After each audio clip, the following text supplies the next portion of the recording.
इस particular video में मैं टाटा मोटर्स के बारे में डिस्कस करूंगा कि क्या आपका स्ट्रेटजी होना चाहिए। तो इस पार्टिकुलर वीडियो में मैं फंडामेंटल और टेक्निकल एनालिसिस करूंगा और उसके माध्यम से मैं आपको बताने का प्रयास करूंगा कि क्या आपका स्ट्रेटजी होना चाहिए 23 को ध्यान में रखकर। ये वीडियो लॉन्ग टर्म के लिए वैलिड है क्योंकि टाटा मोटर में जो भी ग्रोथ होगा वो फ्यूचर में होगा, तो ये लॉन्ग टर्म में ही आपको बेनिफिट होगा, शॉर्ट टर्म में बेनिफिट नहीं होगा।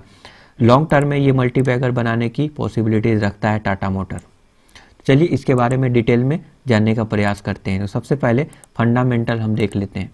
तो टाटा मोटर का फंडामेंटल अगर हम देखें तो 1,07,316 करोड़ का मार्केट कैप है। प्रॉफिट ग्रोथ यहाँ पे निगेटिव में है, कर्जा बहुत ज़्यादा है, डिविडेंड नहीं देता है, प्रॉफिट ही नहीं है तो डिविडेंड कहाँ से देगा। ठीक है, तो अब इसमें क्या है कि फंडामेंटली उतना ज़्यादा स्ट्रॉन्ग नहीं लग रहा है। क्यों? क्योंकि कोरोना से पहले भी ये जो सेक्टर था पूरा सेक्टर ही स्ट्रगल कर रहा था। नाउ टाटा मोटर भी स्ट्रगल कर रहा है। आप बोलेंगे कि टीसीएस अर्न कर रहा है, तो क्या टीसीएस का पैसा इसमें नहीं आ सकता है? तो टीसीएस का पैसा अगर टाटा मोटर में अगर लग जाएगा तो फिर टीसीएस के शेयर होल्डर को प्रॉब्लम नहीं होगा। वो तो टाटा मोटर में अपना होल्डिंग नहीं बनाए हैं, वो तो टीसीएस पे बिलीव किए हैं। तो ऐसा नहीं होता है कि अगर टाटा का अगर एक कंपनी ग्रो कर रहा है तो दूसरा कंपनी में उसका पैसा चला जाएगा, तो ऐसा नहीं होता है जनरली, ऐसा होना भी नहीं चाहिए। इसीलिए देखते हैं कि टीसीएस इतना डिविडेंड देता है। टीसीएस डिविडेंड देगा तो प्रोमोटर के पास 74% का 72% का होल्डिंग है, वहाँ से पैसा निकलेगा और फिर इन सारे सेक्टर में जाएगा। ऐसे हो सकता है बट ऐसे ट्रांसफ़र नहीं हो सकता। तो आप ये सोच रहे हैं कि टाटा ग्रुप का एक कंपनी जो है अच्छा कर रहा है तो दूसरा कंपनी भी अच्छा करेगा क्योंकि वहाँ से पैसा यहाँ पे आ जाएगा, ऐसा नहीं होता है। अगर ऐसा होता तो ऐसा अगर होगा तो टीसीएस के शेयर होल्डर को तो प्रॉब्लम होगा यहाँ पर कि उनका पैसा जो है किसी और कंपनी के किसी अनदर कंपनी में जा रहा है। ओके, भले ही एक ही प्रोमोटर का कंपनी हो दोनों। तो फंडामेंटली अभी करंट सिनारियो में ये स्ट्रॉन्ग नहीं है, फंडामेंटली वीक है टाटा मोटर, ये इसका सच्चाई है। नाउ तो रिसेंटली ज़बरदस्त जो ट्रेंड है टाटा मोटर में, अगर हम 1 ईयर के रिटर्न अगर हम देखें तो 1 ईयर में अराउंड 350% का रिटर्न देखने को मिला। इतना ज़बरदस्त रिटर्न क्यों? तो उसके पीछे रीजन है अभी फंडामेंटली वीक है। फ्यूचर में वीक रहेगा कि नहीं रहेगा, नो वन नोस। फ्यूचर में ये कंपनी का प्लान है कि इलेक्ट्रिकल व्हीकल में काम करेगा। इलेक्ट्रिकल व्हीकल में ये नंबर 1 ये कंपनी है। अगर इसके पीयर के साथ कंपटीशन करें, कंपैरिजन करें, अगर इसके कंपटीटर के साथ कंपैरिजन करें तो टाटा मोटर नंबर 1 है। भले ही ये स्ट्रगल कर रहा है बट ये नंबर 1 स्टॉक है। तो इनके पास अच्छा खासा एक्सपीरियंस है, Tata is a trust name भी है, तो मैन्युफैक्चरिंग यूनिट है। तो डेफिनेटली आने वाले समय में इलेक्ट्रिकल व्हीकल सेगमेंट में जो इन लोगों का काम चल रहा है वो अच्छा प्रॉफिटेबल बिजनेस में कन्वर्ट होगा और अच्छा खासा मुनाफा देखने को मिलेगा टाटा मोटर को। नाउ आप बोलेंगे कि तब जब हो जाएगा तब बाई करेंगे स्टॉक, अभी क्यों? तो जब हो जाएगा, स्टॉक का प्राइस जब मूव कर जाएगा, जब वो सैचुरेशन लेवल पे पहुंच जाएगा, अब उसके बाद बहुत कम ग्रोथ होने की अपॉर्चुनिटी बचेगा, उस समय बाई करेंगे तो थोड़ी आपको कुछ फायदा होगा। लाइक टीसीएस में अब बाई करेंगे तो क्या फायदा? टीसीएस ऑलरेडी मल्टीबैगर बना चुका है, ऊपर बहुत सैचुरेशन लेवल के लेवल पे पहुंच गया है। ऐसा नहीं है कि वो खराब स्टॉक है, अब और ऊपर नहीं बढ़ेगा बट इंडस्ट्री के रेट से बढ़ेगा। इंडस्ट्री अगर 12% के हिसाब से ग्रो कर रहा है तो मार्केट लीडर है तो 15% के हिसाब से ग्रो करेगा, यही ना। बट जो मल्टीबैगर रिटर्न है, जो डबल ट्रिपल 100 200% रिटर्न, जो ऐसे रिटर्न मिलते हैं अब थोड़ी ना वहाँ पे देखने को मिलेगा। तो जो लार्ज कैप होते हैं उसमें लो रिस्क होता है तो लो रिवार्ड भी वहाँ पे होता है।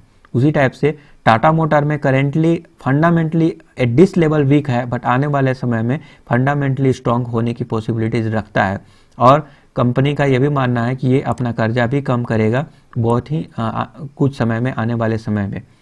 तो अभी इस लेवल पे बाई करना चाहते हैं तो कर सकते हैं। फंडामेंटली तो स्ट्रॉन्ग नहीं है बट जो न्यूज़ और जो ह्यूमर है और जो कंपनी का प्लानिंग है इसके हिसाब से मुझे लगता है कि ये टाटा मोटर में कैपेबिलिटी है इलेक्ट्रिकल व्हीकल सेगमेंट में अच्छा काम करने का और प्रॉफिटेबल बिजनेस में कन्वर्ट करने का, और आपको एक मल्टी बैगर रिटर्न प्रोवाइड कर सकता है। बट ये सारा सीन केवल और केवल सिर्फ लॉन्ग टर्म में होगा। शॉर्ट टर्म में जो गिरावट और फॉल अगर हो रहा है तो आपको वेट करना चाहिए। इन सारे गिरावट और फॉल से डरना नहीं चाहिए, मेरा ऐसा मानना है। ठीक है, तो फंडामेंटली ये हो गया। अब चलिए इसके टेक्निकल एनालिसिस भी करेंगे।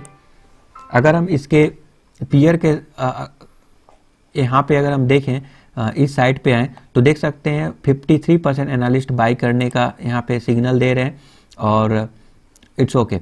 नाउ टेक्निकल क्या बोलता है? टेक्निकल ये बोलता है, अगर टेक्निकल के बारे में बात करें तो ये एक बोलिंजर बैंड के सपोर्ट लेवल पे है। RSI वैल्यू अभी देख रहे होंगे 44 के आसपास है, मतलब ओवरबोट जोन में नहीं है। ये राइट टाइम है बाई करने का। मेरे हिसाब से अभी आपको बाई करना चाहिए। जब अपर सर्किट लगता है तो आप लोग बाई करते हैं, अभी क्यों नहीं बाई कर रहे हैं? अभी बाई करें। अगर अभी बाई करते हैं तो कुछ लेवल को आपको ध्यान में रखने की ज़रूरत है। वो कौन कौन से लेवल हैं? तो वो लेवल है स्टॉप लॉस। स्टॉप लॉस आपको लगाना है 270 का। अगर 270 अगर ब्रेक हुआ, अगर मार्केट का निगेटिव सेंटीमेंट अगर होता है, ज़बरदस्त गिरावट अगर होता है, ज़बरदस्त फॉल होता है किसी भी रीजन से, हो सकता है कुछ न्यूज़ आ जाए, 270 को अगर ब्रेक करेगा तो आप निकल जाएं। मेरा ऐसा सजेशन यहाँ पे रहेगा। ऐसा क्यों? क्योंकि जब ये गिरेगा ना तो आपको पता भी नहीं चलेगा। रिसेंटली न्यूज़ के बेसिस पे बहुत अपसाइड अपर सर्किट लगे हैं। अगर कुछ गड़बड़ अगर होता है तो फिर गिरावट होगा तो आपको पता नहीं चलेगा निकले क्यों कब। आपको लगेगा कि अब इसके बाद बाउंस बैक करेगा, अब इसके बाद बाउंस बैक करेगा। ये आपका वहम भी हो सकता है, ठीक है, क्योंकि ये सारे प्राइस आपके कंट्रोल में ही नहीं है। इसीलिए इमोशंस के साथ आपको नहीं खेलना चाहिए।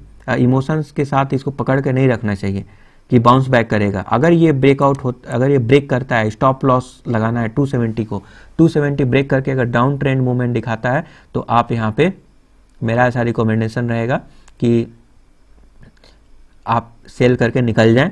और आपको लगता है कि ये बहुत अपसाइड वोलेटिलिटी दिखा रहा है, अप्स डाउन्स ऐसे कर रहा है, तो आपको वेट करना चाहिए। कब तक?